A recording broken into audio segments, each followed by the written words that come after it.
We are in the second week since the heightened conflict in the Middle East.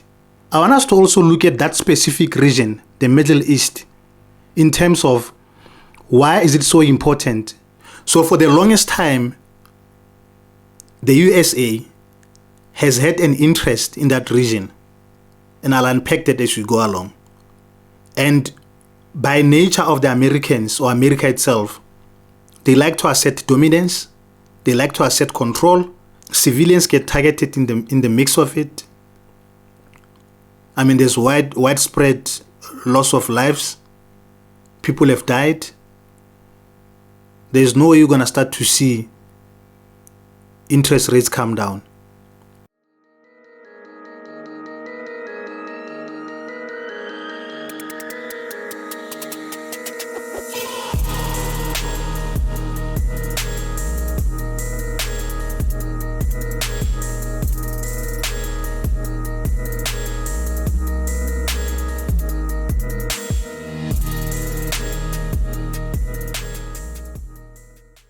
We are in the second week since the heightened conflict in the Middle East.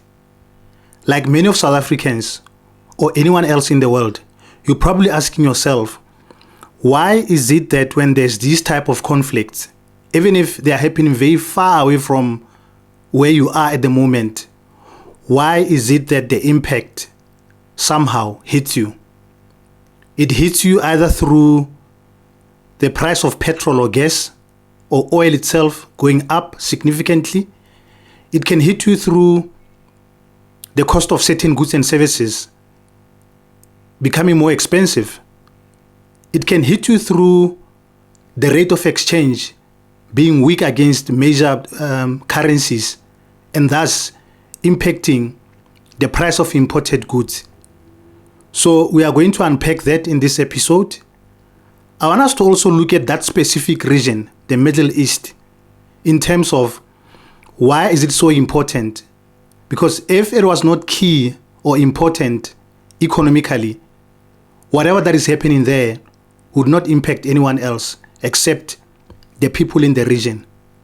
The third thing that I want us to explore is, why is the USA meddling or fiddling or featuring so much in the conflict that is seemingly should be in between the Middle East countries, which is Iran and Israel itself? Bagaitso, dumelang. Welcome to this episode of the Balcony Dialogues, TBD.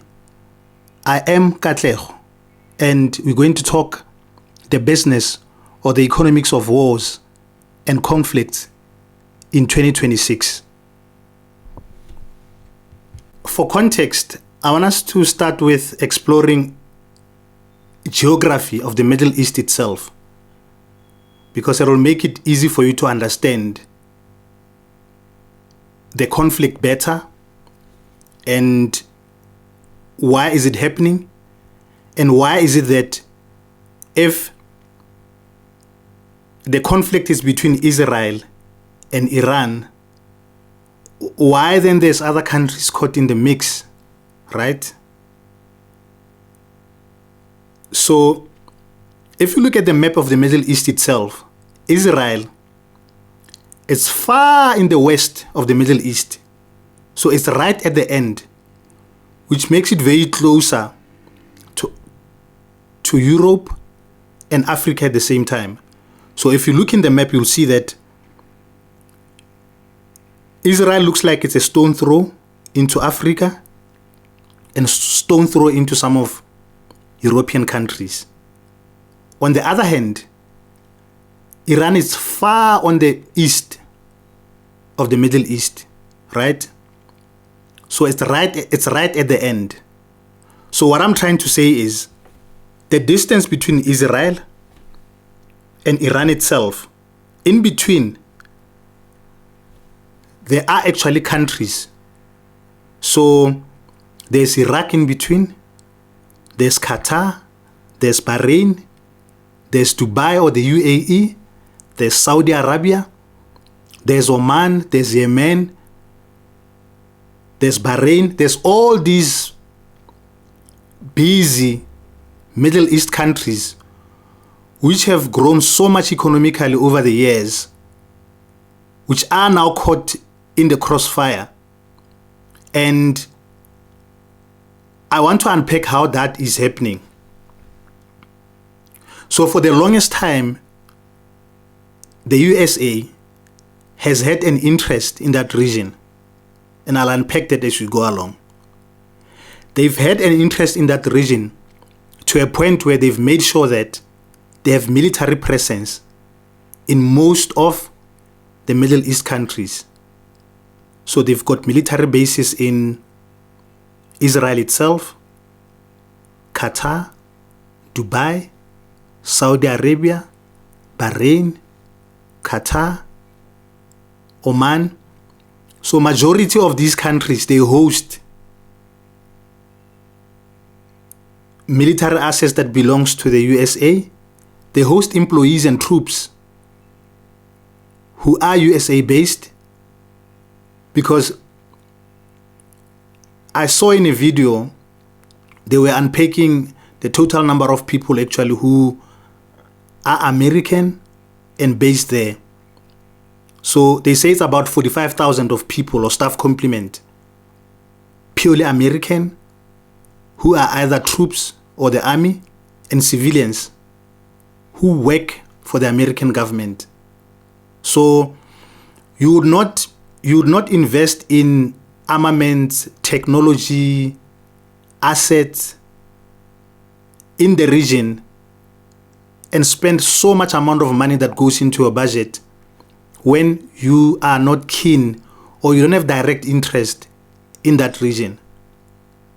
And by nature of the Americans or America itself, they like to assert dominance, they like to assert control, they always want things to go their way. That is why over time, even when different presidents were coming in and out of the USA, they actually continuously maintain the army presence in countries which they think, or in countries which are strategic somehow to them. So you're probably now asking yourself then, what is the business of the USA in the Middle East? So that region is very rich in oil, one. So they've got so much oil reserves in that area. And in terms of production, collectively, they produce about, I think, 30% or over 30% of the oil used globally, which somehow end up reaching even us in Africa, some parts of Asia specific. I think China consumes most of those volumes. Europe and some of the North American countries actually absorb or buy oil from the Middle East region. It's not just about oil. Americans also want to have dominance or control their business interests in as far as shipping lanes are concerned. So if you look at that region itself, it's closer to China, which is very busy, closer to Europe, closer even to Africa. So by volumes, it's very strategic in terms of business, in terms of shipping, in terms of being able to produce goods and services and sell them out to all these continents closer to them, which has got masses or large volume of people or population. So think of it this way. Because the region has grown so much economically over the years, they've built so much manufacturing factories around that area. This is beyond the production and distribution of oil. They've also tried to, or they're working on diversifying to get into tourism. They're also very big on financial services. Large financial markets and financial services companies and banks are actually centered around that region for a reason. It's a hub for large volume of goods, movement of goods, and even for people. Think of how today, even if when you go into the US itself, you go into Europe or you go into Far East, which is China, Japan, or all these countries, most likely you're going to have an option of connecting via the Middle East. They have set up these huge industries and companies in the aviation sector. So you can see how economically it makes sense why the US will look at them and say, there's something there, right? Now, getting back to the conflict, I was talking about how far Israel and Iran are far away from each other. And then in between, there's these busy countries. I mean, your Bahrain, your Dubai, there's a lot of movement of people. There's a lot of industries. There's a lot of things happening there. Formula One takes place in Bahrain. There's so much happening there, right in between. So when the conflict was starting, Iran was very strategic to say, for us to really win this conflict, and because we know that this is between us and the USA, more so than it's between us and Israel, the first thing to do is to target USA military bases and assets. So any other country which is around that region, which is somehow hosting military bases or having military camps belong to the USA, was targeted. That is the reason why they went on to bomb like areas in Bahrain, Dubai, Saudi Arabia. It was purely for that reason, that for us to weaken the enemy is to start with the source, because they were not gonna get anywhere because they're surrounded by American troops. So it made sense why they have to target those specific countries. And in the midst of it, there's been conflict looming between the Middle East countries themselves. It's really so sad to see this thing happen in 2026, when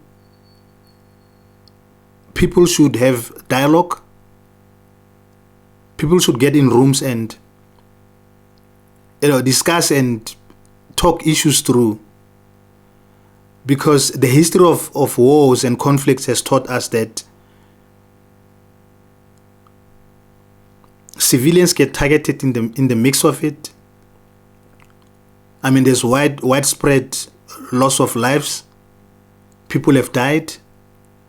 We've seen how in the midst of it, kids also have been targeted, where they've lost life, they've been killed in the midst of it.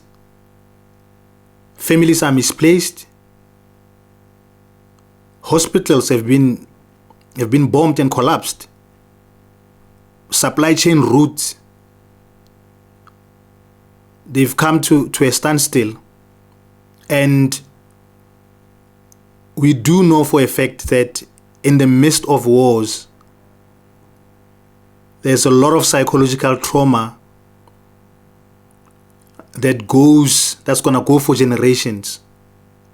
And as far as the people of the Middle East are concerned, it'll go on for many years psychologically for them to really get off it and heal through what has happened, if there's such thing. So it's not something I can come here and downplay it. It's a serious thing. So in 2026, really, wars shouldn't be ways of resolving issues. The last thing also that it's common in these rivalry and conflicts. It's always outbreak of diseases. I mean, if hospitals are collapsing, medical supplies cannot be distributed to injured people. There's high risk of malnutrition, especially to newborn babies, because it means they can't have food on time. So it's not something that we are downplaying. And if anything, that is why the rest of the world are saying, especially world leaders are saying, why can't they look at other alternative of sitting down and talking this through? All right. Now I want to get to why is it that then we do now know that the Middle East it's an economic hub. The flow of goods, a lot of shipping containers do come out of that region and out. Some actually, even when they come from Europe or from China all the way up to Europe, they go through that area. So it does have an impact on how shipping or flow of goods would be. Flow of goods, it's either finished goods, raw materials, oil itself, or whatever the case may be that is needed elsewhere in the rest of the world. So can you imagine if supply chain collapse in that area? It means the entire thing come to a standstill. Strait of Hormuz, for example, it's a corridor where oil moves from the Middle East to the rest of the world. If that choke point is closed, or for some reason, containers and shipping cannot take place, it means business elsewhere stops. Right? That often comes with, this is where the law of supply and demand comes in. So let's talk oil itself. We do know now that there's no movement of there's very minimal movement of oil in that region, right? We even saw at the end of last week, there was an oil plant which was targeted by Israeli and Americans, right? So what that then means is there can be movement of oil from that specific region to the rest of the world. That creates shortage in the market of oil. Only few people would have access to oil itself. Then what it means is that there's less supply of it and demand is high. Effectively what that means is that it pushes the price of oil up because of this specific shortage. 1. 2, I've mentioned how a large chunk of this oil goes to China. And everyone knows there's a lot of industries in China which produce goods and services. If for whatever the case, they start to buy oil expensive because of less supply and high demand, it boils down to one thing. It means production of goods and services is going to skyrocket or is going to increase. The same way that oil increase, it means I buy oil expensive. It means then that I have to factor in the cost of oil increasing into my production. I've also mentioned about how a lot of factories are set up around that region. So if there's a factory that produces, let's say food, basic food like bread or chemicals that goes into these type of goods, what then means is that it means they can be distributed or shipped elsewhere, which then also create the same problem. So take, for example, a factory in South Africa which makes bread, imports chemicals or import chemicals that goes into the bread, into making a loaf of bread. It means production stops completely because they used to get these materials or raw materials from that region. If they can't get them, the alternative is to say, where else can you get this? Can you get it locally? If they can't find these raw materials locally, it means they must go elsewhere. Say you go to Brazil. A minute you source differently or source from different markets, the forces of demand and supply comes into play as well. It means you're gonna now start to pay more for these raw materials and finished goods. Number one, you're not buying them there initially. Number two, you're not contracted. And it's known that there's shortage of these materials. So wherever you're gonna start to buy them, you're gonna buy them at a higher price. What does that then mean? It means the cost to produce a loaf of bread becomes more expensive because input raw materials into the product have increased. You're now buying raw materials expensive, right? Now factor in the cost of distribution. Because if the price of oil goes up, it means the price of transport automatically goes up. It pushes the price of consumer goods way higher than it used to be. So that is why I was saying the reason why we end up in a situation where by location we are very far from the conflict, but economically it hits our pocket. I mean, recently, was it today? Yeah, in the news they were talking about how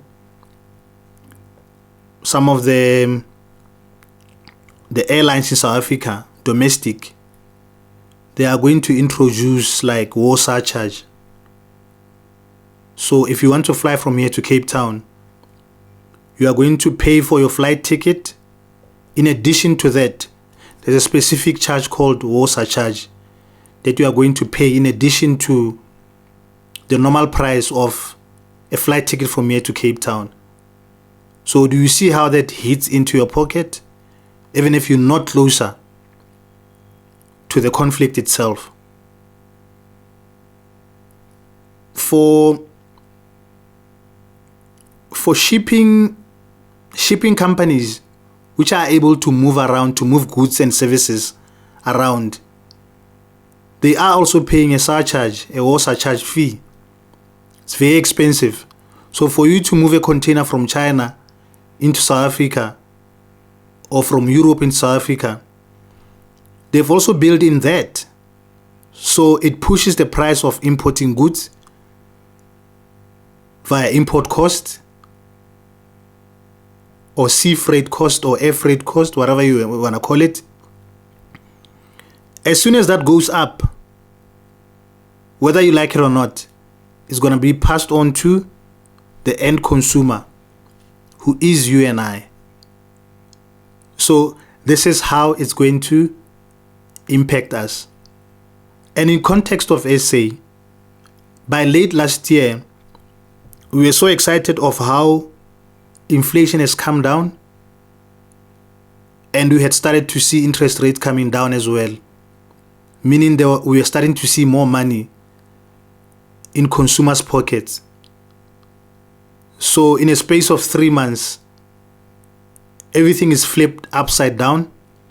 What that then means is that we need to be now, if you look now at the Reserve Bank domestic of what may happen, most likely because inflation is going to go up, pushed by the price of fuel, pushed up by the price of goods and services. By default, there's no way you're going to start to see interest rates come down, because the Reserve Bank is looking at what? At curbing inflation. So the alternative to that would be leave interest rate as it is. But if consistently this goes on and on and on, and inflation keeps increasing because the cost of goods and services have went up, then it means we are just at that time where, or at that cycle where interest rates are going to start to increase again, right? So yeah, that's what I wanted to talk about in this episode. I'll keep an eye on developments. If there's anything exciting that comes out of that, I'll share it with you guys. Thank you so much. Pula. Bye.